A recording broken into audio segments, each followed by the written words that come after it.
नमस्कार। आज हम एक बहुत ही खास विश्व प्रसिद्ध आयोजन पर बात करने वाले हैं, ओडिशा के पुरी की जगन्नाथ रथ यात्रा। ये पड़ताल पूरी तरह से आपके दिए गए स्रोतों पर आधारित है।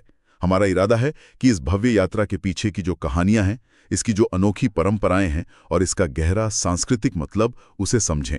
ये यात्रा आषाढ़ महीने में होती है, मतलब जून-जुलाई के आसपास, शुक्ल पक्ष की दूसरी तिथि को।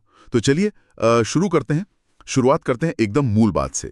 भगवान जगन्नाथ, उनके बड़े भाई बलभद्र और बहन सुभद्रा, ये तीनों विशाल, बहुत खूबसूरती से सजे रथों पर सवार होकर अपने मुख्य मंदिर से निकलते हैं। और जाते कहाँ हैं? गुंडीचा मंदिर, जो करीब 3 किलोमीटर दूर है। सुना है कि ये यात्रा देवी सुभद्रा की एक इच्छा पूरी करने के लिए शुरू हुई थी। हाँ, बिल्कुल।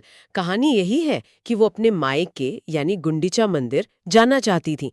ये एक तरह से यात्रा की भावनात्मक जड़ है, एक बहन की अपने घर जाने की इच्छा। लेकिन इसकी ऐतिहासिक जड़ें भी काफी गहरी हैं। कुछ मान्यताएं तो इसे प्राचीन मालवा नरेश राजा इंद्रदेमन से जोड़ती हैं। अच्छा। कहते हैं उन्होंने ही पुरी में वो मूल मंदिर बनवाया था और इस परंपरा की नींव रखी। पर हाँ, 12वीं सदी के जो राजा थे, छोड़ा गंगादेव, उनके समय के शिलालेखों में भी रथ यात्रा का जिक्र साफ मिलता है। ओह, तो मतलब ये सदियों पुरानी परंपरा है। हाँ, और फिर बाद के जो गजपति राजा हुए, उन्होंने इस परंपरा को क्या कहते हैं, आगे बढ़ाया, संरक्षित किया। आपने कहा आगे बढ़ाया और संरक्षित किया। इसका मतलब क्या था? मतलब उन्होंने ऐसा क्या खास किया? देखिए, गजपति राजा जो थे, वो खुद को भगवान जगन्नाथ का प्रथम सेवक मानते थे। हाँ, तो उन्होंने इस यात्रा को एक तरह से राजकीय संरक्षण दिया, भव्यता दी और कई रस्मों और रिवाजों को व्यवस्थित किया, उन्हें एक स्थायी रूप दिया। उनका शायद सबसे महत्वपूर्ण योगदान वो छेरा पहरा रस्म को स्थापित करना और निभाना था। उस पे हम अभी आएंगे। उन्होंने ये पक्का किया कि ये सिर्फ एक धार्मिक आयोजन न रहे, बल्कि राज्य और प्रजा के बीच एक अहम कड़ी बन जाए। समझ गया। और ये रथ, इनके बारे में तो कुछ बताइए। ये साधारण तो नहीं लगते? साधारण बिल्कुल नहीं। भगवान जगन्नाथ का रथ है नंदी घोष, करीब 45 फीट ऊंचा और उसमें 16 पहिए होते हैं। 16 पहिए? हाँ, बाप रे, हाँ।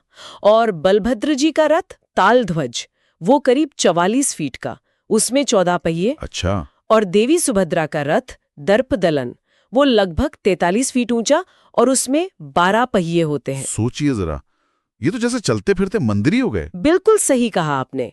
इनका निर्माण भी अपने आप में एक पूरी प्रक्रिया है। हर साल बसंत पंचमी से खास किस्म की लकड़ी का चुनाव होता है, फिर अक्षय तृतीया से निर्माण शुरू होता है। अच्छा, हर साल नए रथ? हाँ, मतलब लकड़ी नई होती है और उन्हें पारंपरिक तरीके से बनाया जाता है। रंग भी तय है, नंदी घोष लाल और पीला, तालध्वज लाल और हरा और दर्पदलन लाल और काला।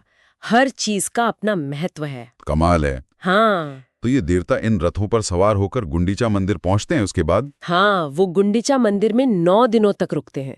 इस समय को गुंडीचा यात्रा कहते हैं। कुछ लोग इसे मौसी माँ का घर में प्रवास भी कहते हैं। 9 दिन? जी। और 9वें दिन वो वापस अपने मुख्य मंदिर की ओर लौटते हैं। इसे कहते हैं बाहुदा यात्रा, यानी वापसी की यात्रा। बाहुदा यात्रा। हाँ, और इसी वापसी यात्रा के समय वो खास रस्म होती है, छेरा पहरा। हाँ, छेरा पेरा आपने पहले जिक्र किया था। हाँ, ये सुनने में बड़ा अनोखा लगता है कि राजा खुद झाड़ू लगाते हैं। ये असल में इस पूरी यात्रा का एक बहुत ही गहरा और प्रतीकात्मक पल है। पुरी के जो गजपति महाराज हैं, वो पालकी में आते हैं, फिर तीनों रथों के मंच पर पूजा करते हैं और उसके बाद सोने की मूठ वाली झाड़ू लेकर रथों के आगे प्रतीकात्मक रूप से सफाई करते हैं। चंदन का पानी भी छिड़कते हैं। सोने की झाड़ू से? हाँ, ये सिर्फ सफाई नहीं है, ये राजा के भगवान के प्रति जो परम विनम्रता है उसका प्रदर्शन है। ये दिखाता है कि भगवान के सामने राजा भी बस एक सेवक है। और साथ ही ये सामाजिक समानता का भी प्रतीक है। भगवान की सेवा में कोई छोटा बड़ा नहीं होता। ये भक्ति का एक अद्भुत रूप है। वाकई ये तो बहुत प्रभावशाली बात है। तो मतलब ये सिर्फ एक धार्मिक जुलूस नहीं है, ये उससे कहीं ज्यादा है। निश्चित रूप से आप इसे प्रेम, भक्ति और सामाजिक समरसता का एक विशाल संगम कह सकते हैं। लाखों लोग आते हैं बिना किसी जाति, पंथ या वर्ग के भेद के। सब मिलकर उन रथों को खींचते हैं। लाखों लोग? हाँ, और उन रस्सियों को छूना, रथ खींचने में हाथ बटाना, इसे लोग बहुत पुण्य का काम मानते हैं।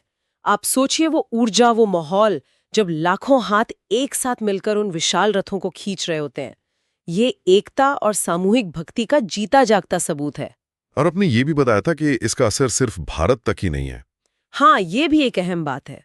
जो आइस्कॉन है, यानी international society for Krishna consciousness, और दूसरी संस्थाएं भी हैं, उन्होंने इस परंपरा को दुनिया भर में फैलाया है। अच्छा, कहाँ-कहाँ? अरे New York, London, Moscow, Tokyo, Sydney, ऐसे कई बड़े शहरों में रथ यात्राएं होती हैं।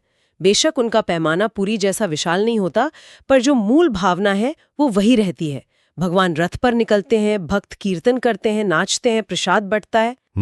तो ये दिखाता है कि जगन्नाथ संस्कृति और भक्ति का जो संदेश है वो यूनिवर्सल है। तो अगर हम पूरी बात का सार निकालें। हाँ, तो सार यही है कि जगन्नाथ रथ यात्रा सिर्फ देवताओं की एक सालाना यात्रा नहीं है। ये भारत की जो समृद्ध सांस्कृतिक विरासत है, जो अटूट श्रद्धा है, जो कलात्मकता है, इंजीनियरिंग का कौशल है, और सबसे बढ़कर सामाजिक एकता और मानवीय जुड़ाव का एक जीता जागता गतिशील उत्सव है। पीढ़ी दर पीढ़ी चले आ रहे मूल्यों का भव्य प्रदर्शन। इस पूरी बातचीत के बाद एक सवाल मेरे मन में आ रहा है। इस यात्रा का सबसे स्थायी या कहें सबसे गहरा संदेश क्या है? क्या वो देवताओं की भव्यता है, उनका ऐश्वर्य, या फिर वो गजपति राजा की विनम्रता, सोने की झाड़ू से सफाई करना, या फिर वो अदृश्य आध्यात्मिक शक्ति जो लाखों अलग अलग लोगों को आस्था के एक ही धागे में पिरोकर एक साथ खींच लाती है? शायद जवाब इन सब में थोड़ा थोड़ा छिपा है। ये सोचने के लिए एक दिलचस्प बिंदु जरूर है।